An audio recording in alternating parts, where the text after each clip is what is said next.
I've often wondered, what if all of us in the world discovered that we were threatened by a power from outer space, from another planet? Wouldn't we all of a sudden find that we didn't have any differences between us at all?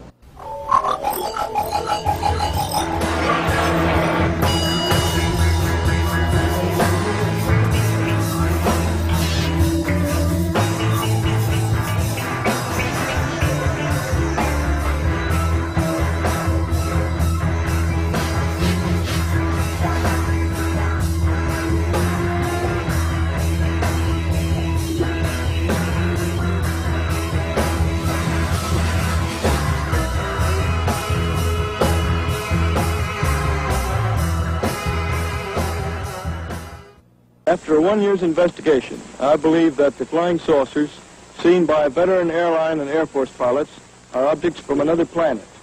The Air Force itself has officially admitted that flying saucers exist. Not only that, the Air Force has officially analyzed the motives of possible visitors from space. Here is a direct quotation from the official report. Such a civilization might observe that on Earth we now have atomic bombs and are fast developing rockets. In the past history of mankind, they should be alarmed. We should therefore expect at this time above all to behold such visitation.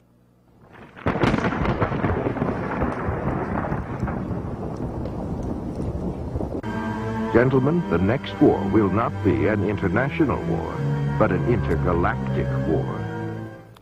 Many of our leaders, whom are also Freemasons, know we are at war with an extraterrestrial race.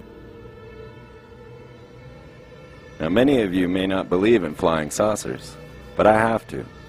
My father chased them for the government. What I'm about to show you is perhaps even more unbelievable. Did you know, for instance, that we have a United States Space Force?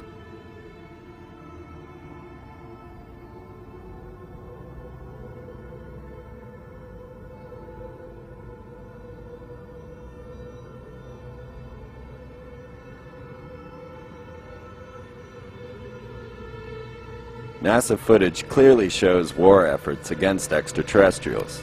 As a matter of fact, most of our astronauts have encountered unusual events.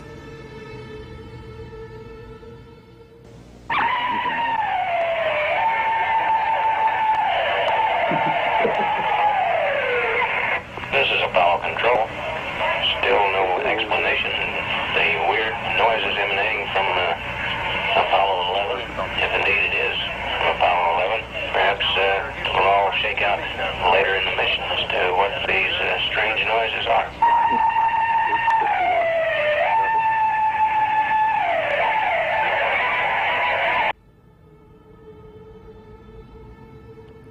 On July 27, 1952, a number of flying saucers were picked up on radar, flying over our nation's capital. A mere 3 weeks later, America established what was known as the National Security Agency, sometimes known as No Such Agency. It's the world's largest intelligence gathering community. They're credited with creating the internet and electromagnetic tape.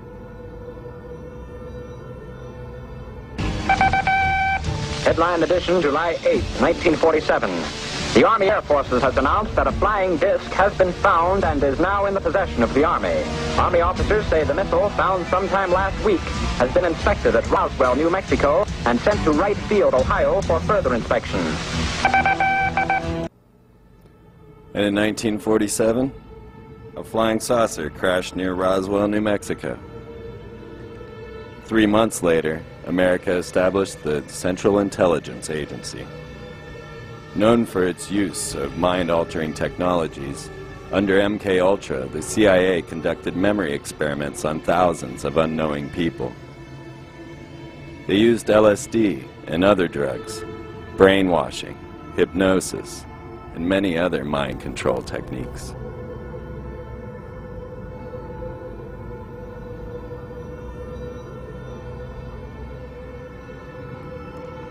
The CIA was established in a building known as the Tomb at Yale University. The tomb is also the temple of the Skull and Bones Society.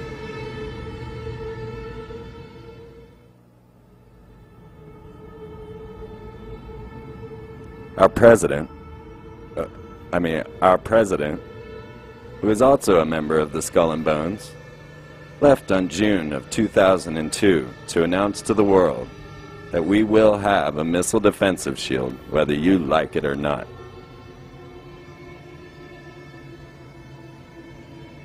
He was greeted at the airports as a Nazi.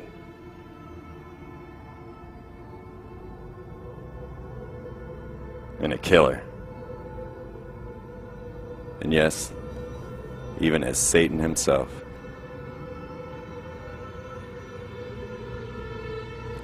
But the deal was done. America officially backed out of the Strategic Arms Limitation Treaty and now has what can only be termed a force field over the country. But so do the Soviets, the Chinese, and a number of other countries as well. It was decided the control of the missile defensive shield would go to Cheyenne Mountain, Colorado Springs. This is where NORAD and Space Command are also stationed. So what is a missile defensive shield? HAARP has been presented to the public as a program of scientific and academic research. U.S. documents, however, seem to suggest HAARP's main objective is to exploit the ionosphere for the Department of Defense. HAARP stands for the High Frequency Active Auroral Research Program. It is based in Gakona, Alaska. It is jointly managed by the U.S. Air Force and the U.S. Navy. It is part of a new generation of sophisticated weaponry under the U.S. Strategic Defense Initiative, otherwise known as Star Wars. Operated by the Air Force Research Laboratory's Space Vehicles Directorate, HAARP constitutes a system of powerful antennas capable of creating controlled local modifications of the ionosphere,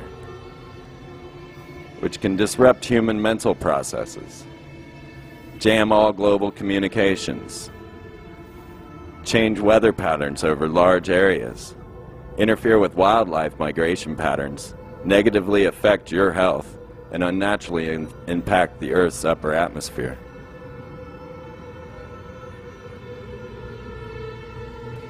Gene Manning and Dr. Nick Begich brought HAARP to the attention of the world with the book called Angels Don't Play This HAARP. Dr. Nick Begich learned that HAARP can manipulate global weather, hurt ecosystems, knock out electronic communications, and change moods and even mental states. He describes HAARP as a super powerful radio wave beaming technology that lifts areas of the ionosphere by focusing a beam and heating those areas. Electromagnetic waves then bounce back onto Earth and penetrate everything, living and dead.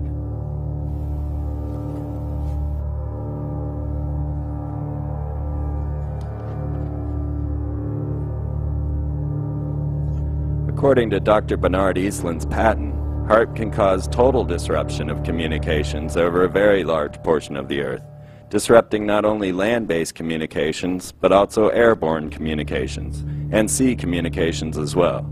Can missile or aircraft destruction, deflection, or confusion, and weather modification.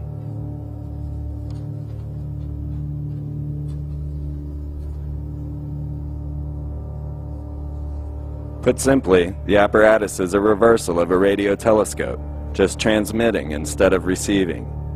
It will boil the upper atmosphere. Captain Tyler, director of the United States Navy Electromagnetic Radiation Project, states that effects which could be stimulated chemically could also be stimulated electrically. With the right electromagnetic field, for example, you might be able to produce the same effects as psychoactive